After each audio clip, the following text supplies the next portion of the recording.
So the story goes a little bit like this. After an amazing study abroad experience in the US, I returned home to focus on my career. I was studying and working as an accountant when I realized this isn't for me. I began to search for an alternative, becoming interested in startups before coming along this article on techinasia.com. This was when I first heard the term digital nomad. After a year of working on our new careers, Denise and I were about to leave on our own digital nomad journey.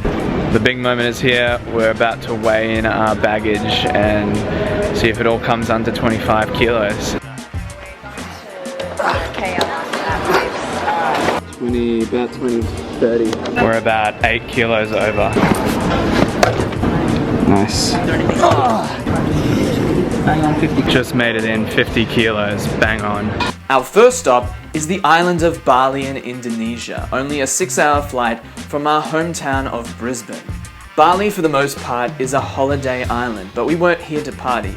We took the weekend to explore Shoulda before heading up to Ubud, where we stationed ourselves for the next 2 weeks. You can probably see the sweat dripping off my face. It's constantly hot here, so you need to take a shower every time you come back. And luckily we have a beautiful prison shower to wash ourselves in. Our accommodation might not have been the most comfortable, but I, for one, was excited by my first visit to the famous co-working space, Ubud, only a 10-minute walk away. For the first 2 weeks, I would close out the remaining weeks of my contract for PetCloud at this awesome co-working space.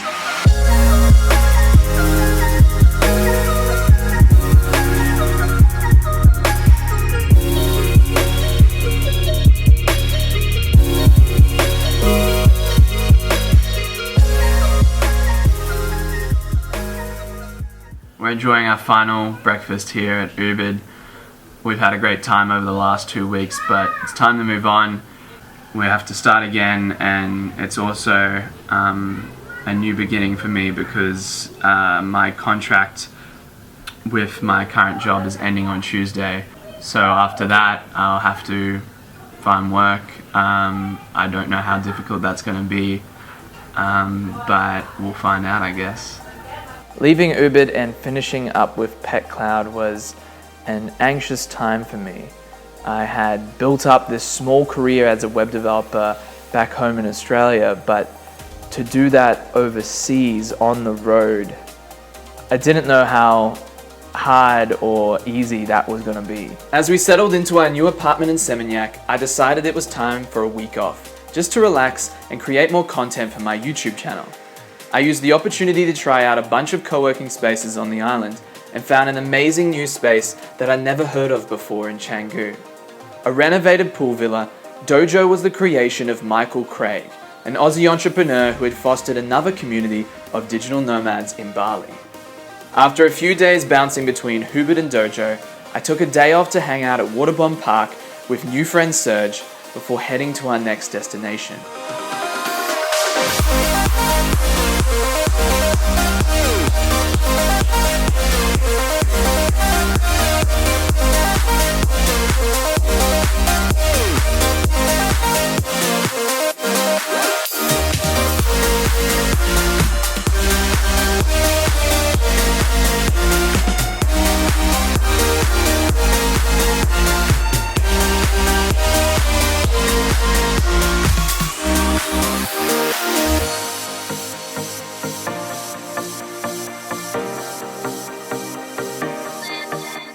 Alright, final night in Bali.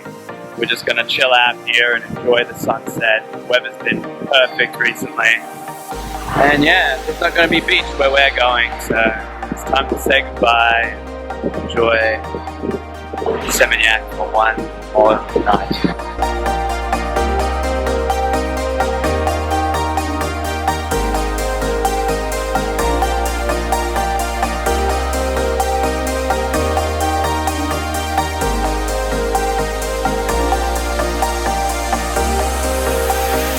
The next month was spent hanging out in Malaysia, Singapore and Bali, spending time with family. I took a break from making YouTube videos and built my new website in order to blog about my experiences in Bali and upcoming adventures in Thailand. For the most part, with all the travel going on, it was an unproductive period of the journey. I was staying at hotels, working out of cafes, and doing vacation-like activities with the family. With the constant distraction of family and travel, I decided to wait until reaching our next destination before fully committing to finding work.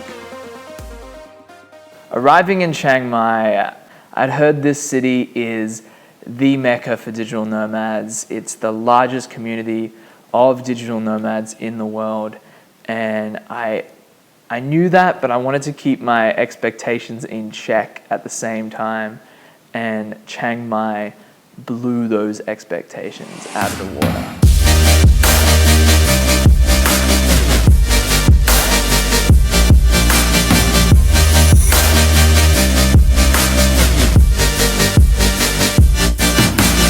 Within weeks, I was plugged into the community, working out of co-working spaces and eating like a local.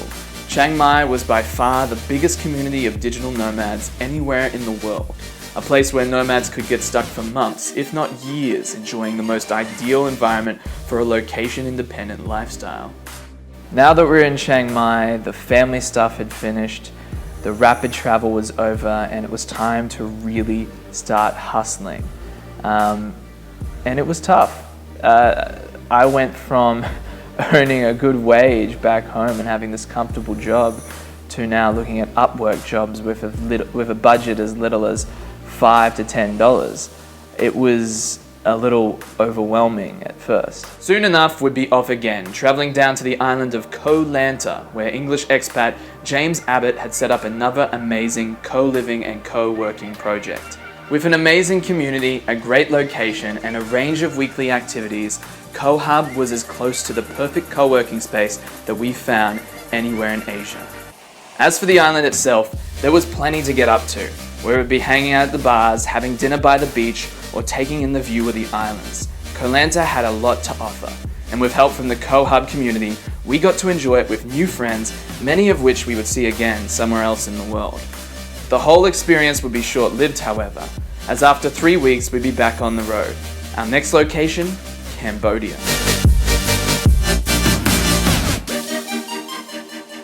Coming into Siem Reap, it was different. We had heard that there was a taxi waiting for it to pick us up at the airport, but when we came out, there was this bike and carriage that was hardly big enough to carry us and our bags. So the entire journey, on our way to the hotel, we're just looking out into this barren landscape as I'm got my arm over the luggage holding it in place. It was very different. We're looking out into this landscape and we're just like, okay, where are we? For the first time on my journey, I was confused. All of the locations we visited, including Siem Reap, were highly recommended in the community. But throughout my time in Cambodia, I couldn't understand why. We stationed ourselves a short walk from the nearby co-working space, Anchor Hub, and spent our first weekend catching up with friends from Koh Lanta and checking out the famous Anchor temples. After that, it was once again back to work.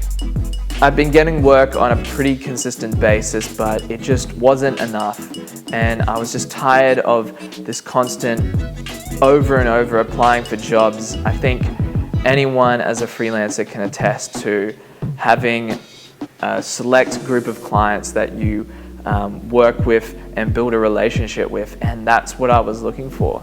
Luckily for me, an opportunity had just opened up to work with a location-independent entrepreneur in Chiang Mai.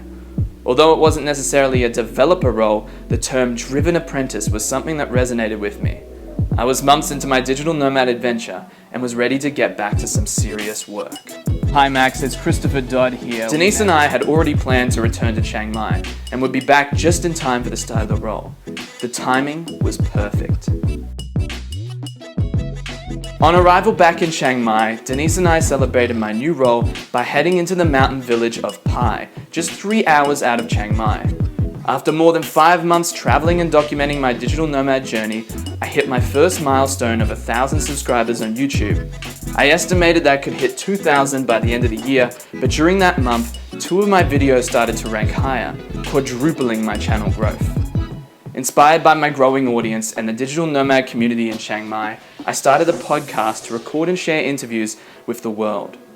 My responsibilities with my role in Chiang Mai were compounding, and so was the case with my audience. As How I Learnt to Code approached 100,000 views, I decided to create my first book by the same name.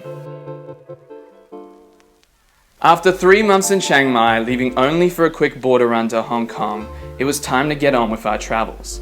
The plan was always to head to Vietnam first, but we heard about a new co-working community on the island of Koh Phangan, and so we took a few weeks to check it out before leaving Thailand. An island more traditionally known as the place to party and be on vacation, Denise and I were instead taking our work with us, setting up at the co-working space, Beach Hub. About to take a break for lunch.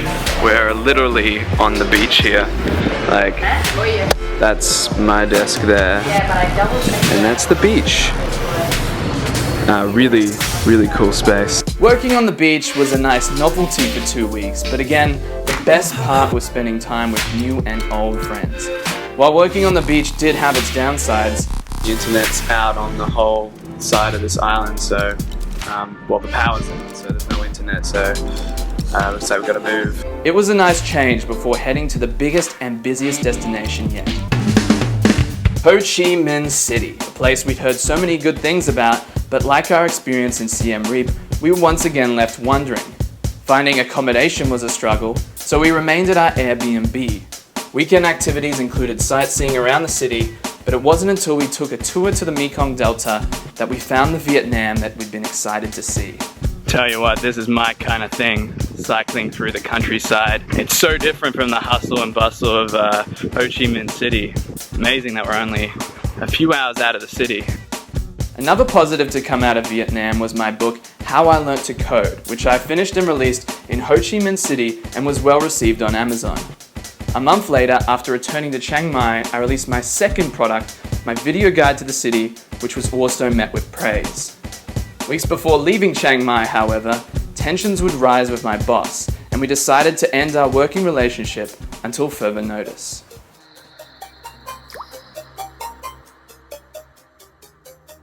Alright, it's our final night in KL, and it's also the last night before we head back to Australia.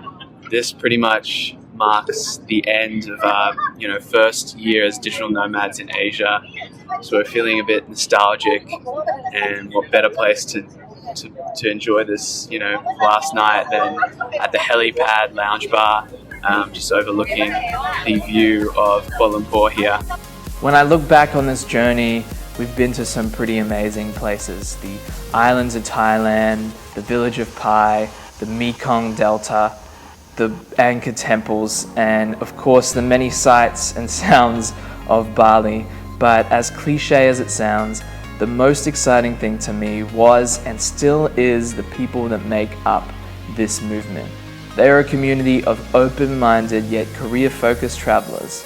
They've left their normal lives back home to look for more, and they continue to inspire myself and others. As for us, we're about to do it all over again in 2017.